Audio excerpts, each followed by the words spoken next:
Close your eyes and picture the Sahara Desert. What do you see? Endless waves of golden sand stretching to the horizon, scorching heat rippling off barren dunes. Not a trace of life anywhere. Now what if I told you that beneath your feet in this lifeless wasteland once swam prehistoric sharks? That elephants trumpeted across lush grasslands where now only silence reigns? That this very ground you're standing on was once the hunting ground of a predator more terrifying than T-Rex itself? Sounds impossible, right? But here's the thing. The Sahara has lived not one, not two, but multiple lives across millions of years. And if you stick with me through this journey, I promise you'll never look at a desert the same way again. Before we dive into this epic tale of transformation, do me a quick favor. Hit that like button and subscribe, because trust me, you won't want to miss what comes next. Let's start with the monster we know today. Spanning across 11 countries in North Africa, the Sahara Desert claims an astonishing 3.6 million square miles of territory. To put that in perspective, you could fit the entire United States inside it, or all of Europe.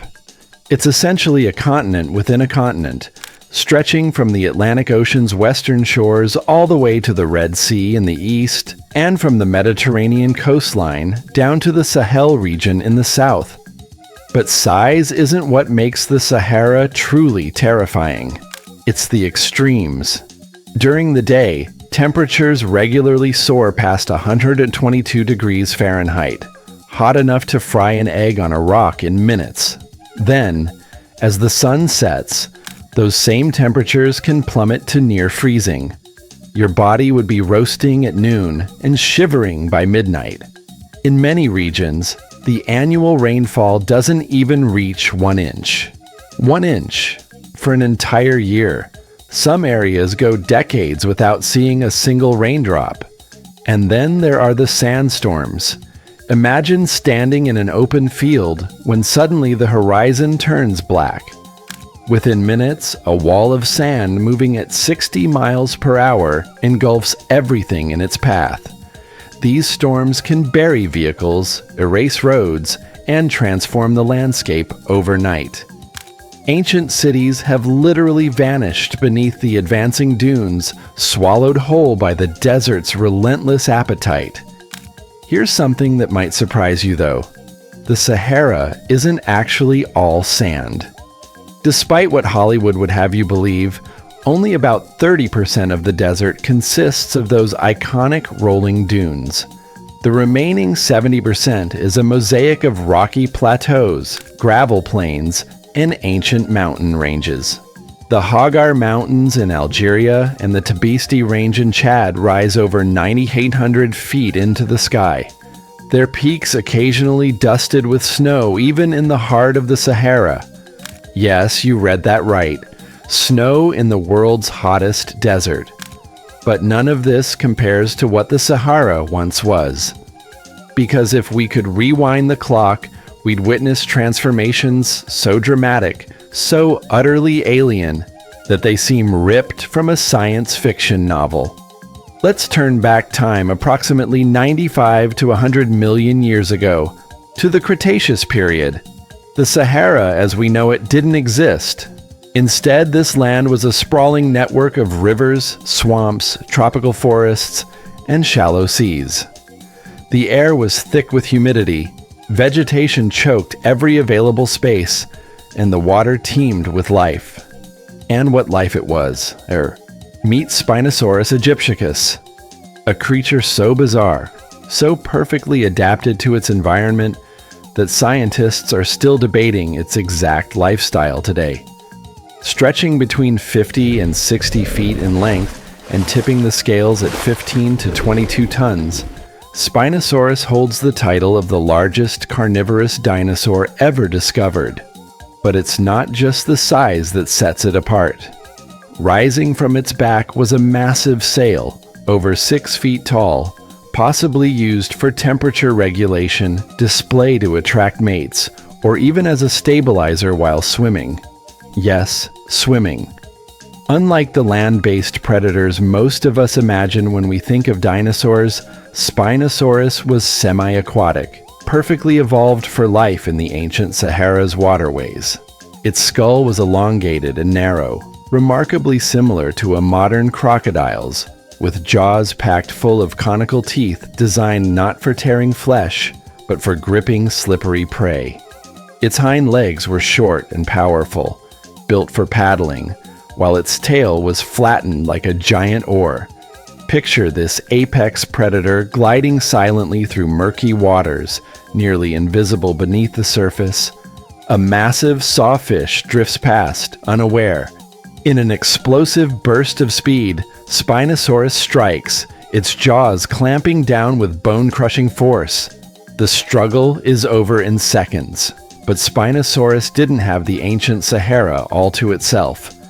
On land prowled another titan, Carcharodontosaurus saharicus. Measuring 40 to 43 feet long and weighing over 6 tons, this beast was nearly a match for the famous Tyrannosaurus rex. Its name literally means shark-toothed lizard, and one look at its 8-inch serrated teeth explains why. These weren't just weapons. They were surgical instruments for carving through the thick hides of giant herbivorous dinosaurs. When Spinosaurus emerged from the water to bask or hunt, and Carcharodontosaurus wandered too close to the riverbank, confrontations were inevitable. Imagine witnessing such a battle. The river monster versus the terrestrial tyrant. Two apex predators with nothing to lose and everything to prove. The ground would shake, the water would churn, and when the dust settled, only one would walk away. But wait, there's more. Lurking in those same waters was Sarcosuchus imperator, affectionately nicknamed SuperCroc by paleontologists.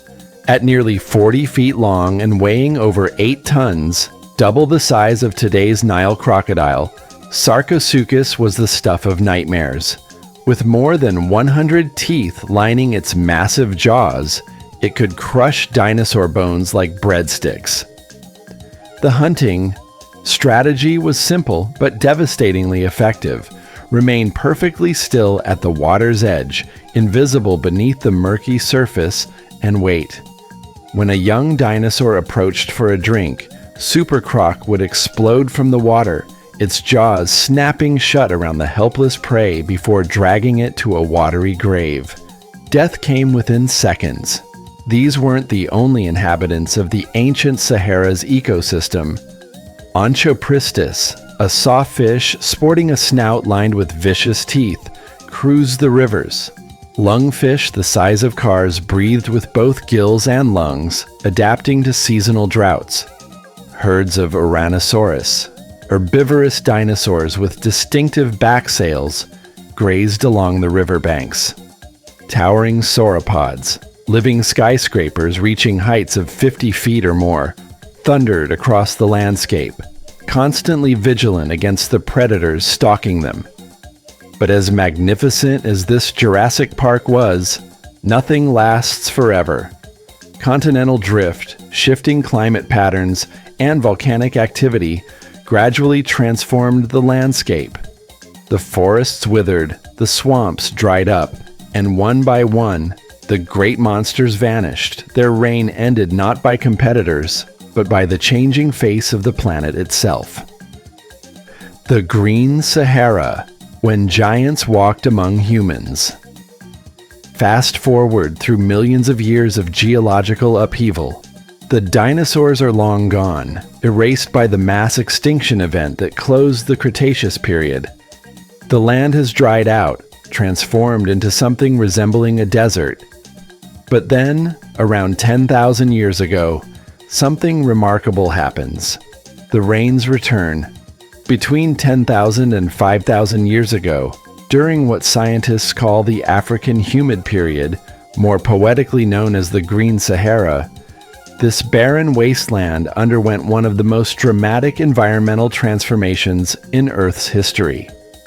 Monsoon patterns shifted, bringing torrential rains that fell year after year, century after century, millennium after millennium. The desert bloomed. Where sand dunes once dominated, grasslands swept across the horizon. Forests took root in valleys. Rivers carved their way across the landscape, feeding into massive lake systems that would dwarf anything we see in the Sahara today. Lake Megachad, for instance, covered an area 3 times larger than the modern Caspian Sea, turning the Central Sahara into an inland ocean teeming with life. And into this renewed paradise came the megafauna. Herds of ancient African elephants, hundreds strong, migrated across the grasslands, their footsteps echoing like thunder. These weren't the savanna elephants we know today.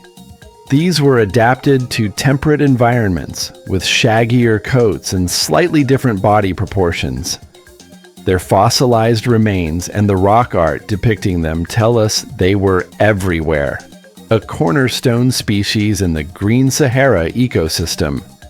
Hippos wallowed in every lake, river, and pond, their grunts and bellows filling the air. Back then, they were among the most numerous and dangerous animals in the region, their territorial nature and sheer bulk making them formidable obstacles for any creature.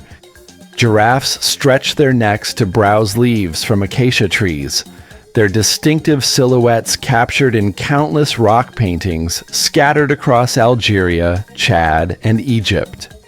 Alongside them grazed massive herds of buffalo and giant antelopes, their migrations following the seasonal rains across thousands of miles. And where there's prey, there are always predators. The Barbary lion, larger and more magnificent than today's African lions, claimed the throne as apex predator of the Green Sahara.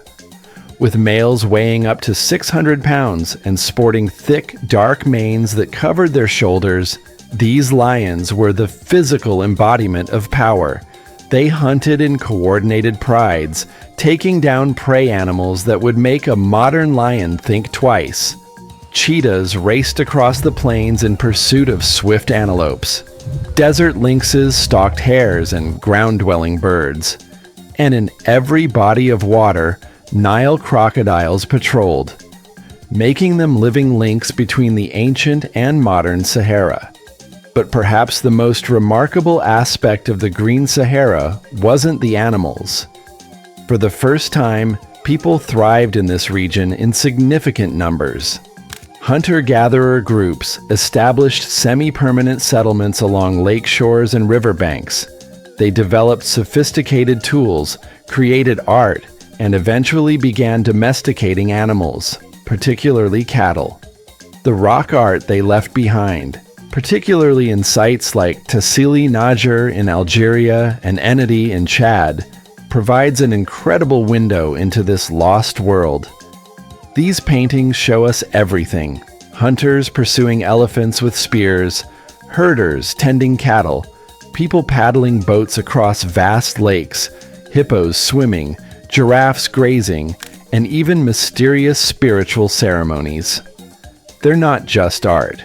They're historical documents, proving beyond doubt that the Sahara was once a cradle of human civilization. But Mother Nature is fickle, and her gifts are never permanent. Around 5,000 years ago, subtle changes in Earth's orbital patterns began shifting monsoon routes away from North Africa. The rains gradually diminished, year by year, decade by decade, century by century. The Green Sahara began to die. Lakes evaporated, leaving behind salt flats and dry basins. Rivers dwindled to seasonal streams, then disappeared entirely.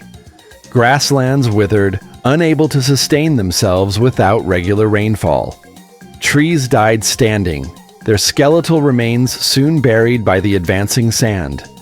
The animals had no choice but to move, or perish. Elephants, hippos, giraffes, all the great herds migrated southward, seeking refuge in the Sahel and sub-Saharan Africa, where water and vegetation still existed. Those that stayed behind adapted or died out. And humans?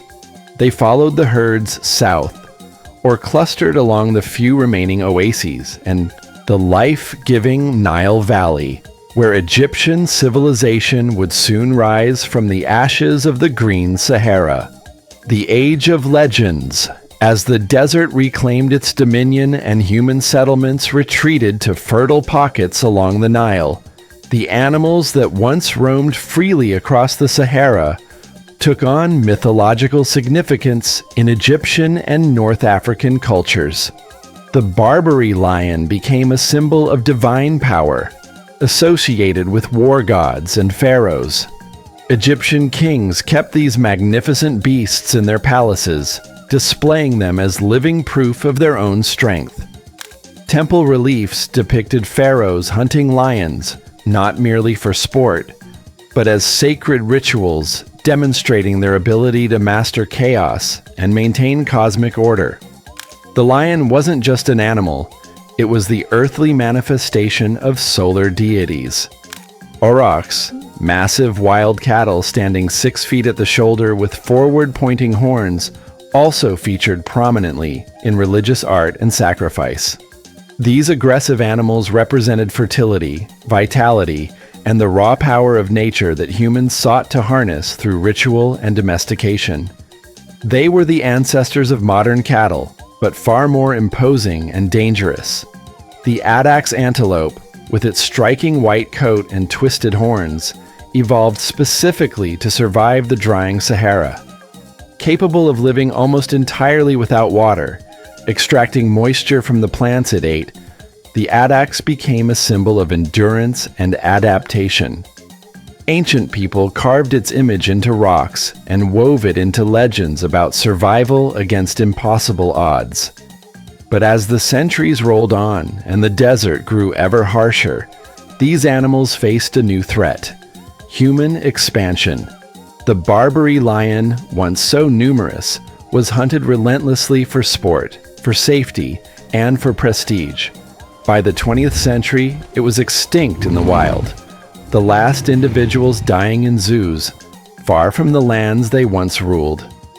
The aurochs disappeared even earlier, the last wild specimen dying in Poland in 1627, though the lineage lives on in modern domestic cattle. The herds of elephants, hippos, and giraffes that once filled the Sahara exist now only in rock art and fossil beds, scattered memories of a greener time, survivors of the inferno. Today's Sahara is a different beast entirely, a crucible that tests every living thing to its absolute limits. And yet, life persists. The undisputed king of the modern desert is the dromedary camel, Camelus dromedarius. No animal is more perfectly adapted to survive the Sahara's extremes.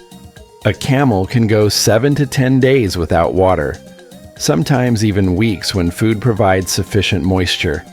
When it finally does drink, it can gulp down 30 gallons in just minutes, storing the water in its bloodstream rather than in its hump as commonly believed.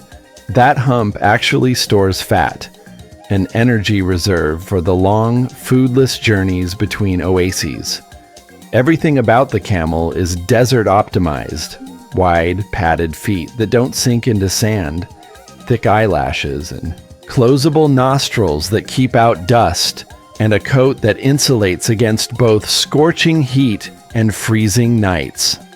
For thousands of years, camels made human survival in the Sahara possible, carrying trade goods across vast distances, connecting Mediterranean civilizations with sub-Saharan Africa, enabling the legendary trans-Saharan trade routes that moved gold, salt, and slaves.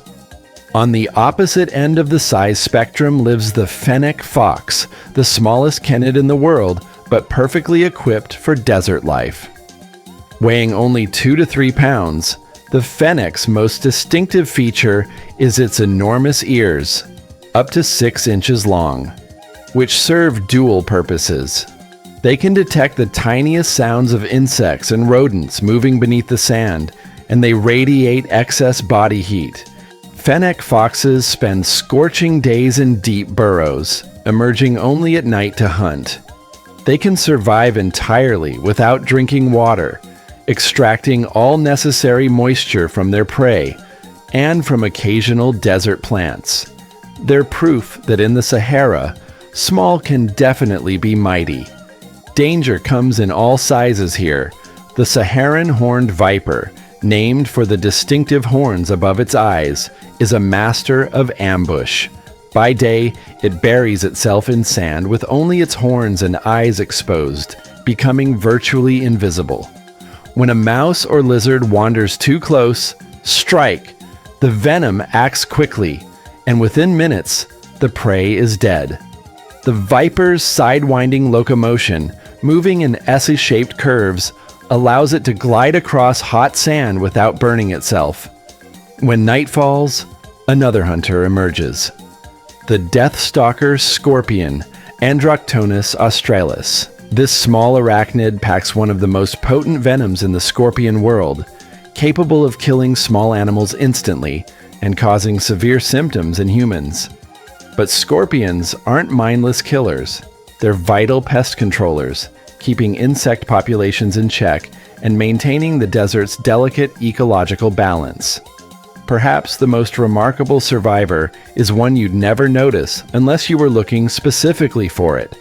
The Saharan silver ant, Cataglyphus bombycina. This tiny insect holds the world record for heat tolerance. When ground temperatures reach a blistering 158 degrees Fahrenheit, hot enough to cause third-degree burns in seconds, and every other creature has taken shelter, the silver ant emerges to scavenge. How does it survive? The silvery hairs covering its body reflect sunlight, reducing heat absorption. Its long legs lift its body away from the scorching ground, and it moves with incredible speed, racing across the sand, grabbing pieces of dead insects, and retreating to its cool underground nest, all in just a few minutes before the heat becomes lethal even for this hardy species. The Tuareg, Bedouin, and other nomadic peoples have made the Sahara their home for thousands of years, developing intricate knowledge of water, sources, navigation by stars, and survival techniques passed down through generations. They aren't conquerors of the desert, they're partners with it, reading its moods, respecting its power, and moving with its rhythms. Mysteries beneath the sand. The Sahara isn't just a graveyard of lost ecosystems, it's a treasure trove of mysteries that continue to baffle scientists and fire the imagination of seekers worldwide.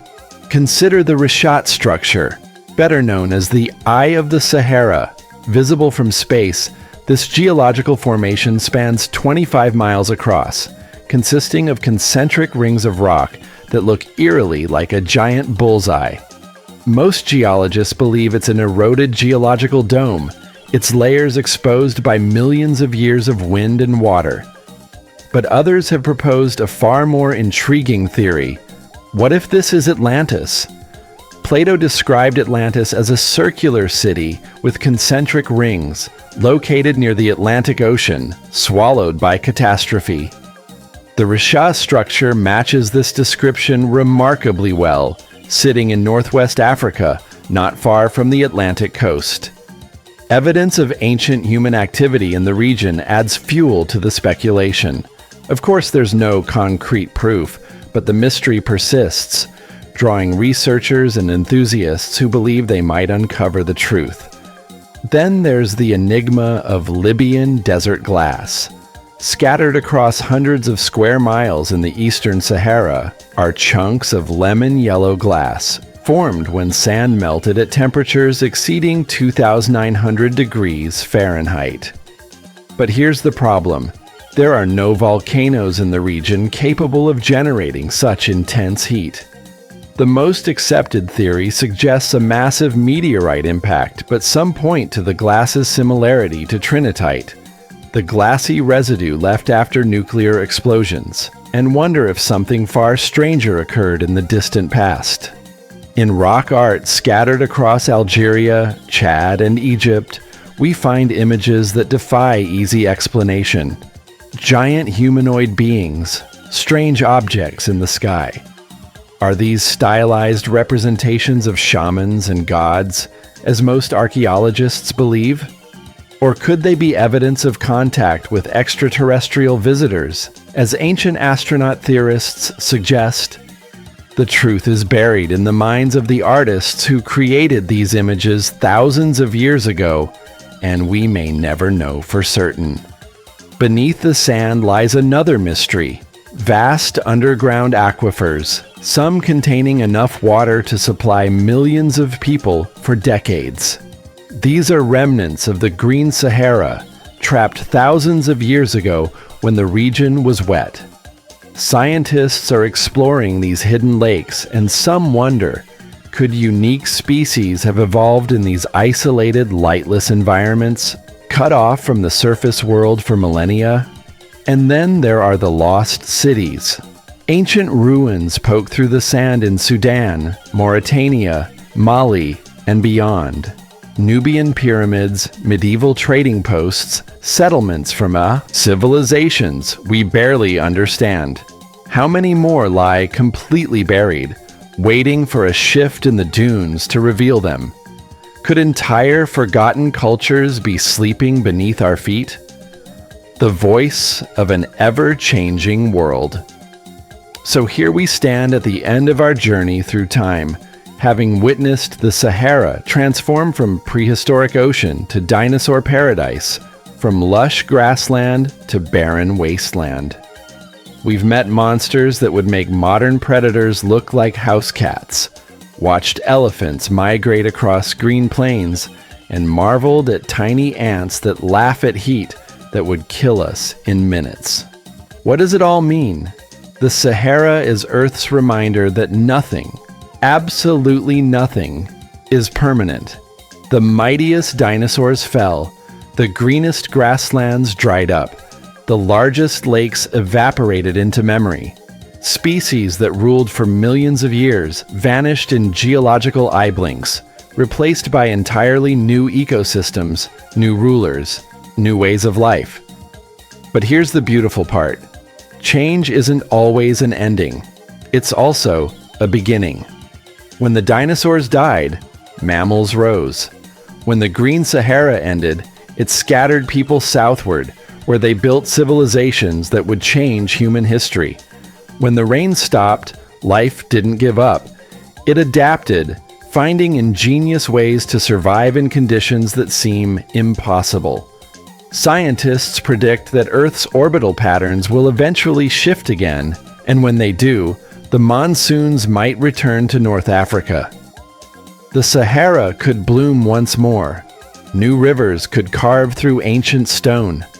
New grasslands could spread across the dunes, and new creatures, perhaps even new human societies, could rise to claim this reborn land. The Sahara is singing to us if we're willing to listen. Those mysterious humming sounds that emanate from the dunes when wind passes just right. Scientists say it's friction between sand grains. The Tuareg say it's the voice of the desert itself, telling stories of everything it's seen, everyone who's walked its surface, every creature that's ever called it home.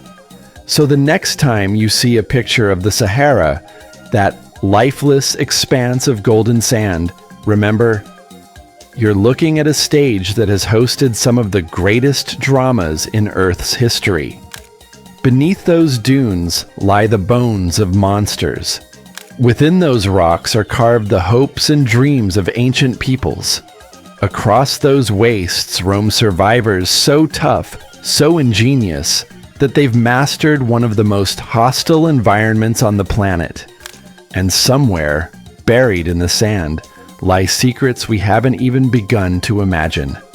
The Sahara isn't dead. It's waiting. And who knows? The only question left is this. When the Sahara transforms again, and it will, what new rulers will rise from the sand? What incredible creatures will stake their claim? And what role will we humans play in the next chapter of this epic story? The desert has been many things, and it will be many more. The real question is, are we ready for what comes next?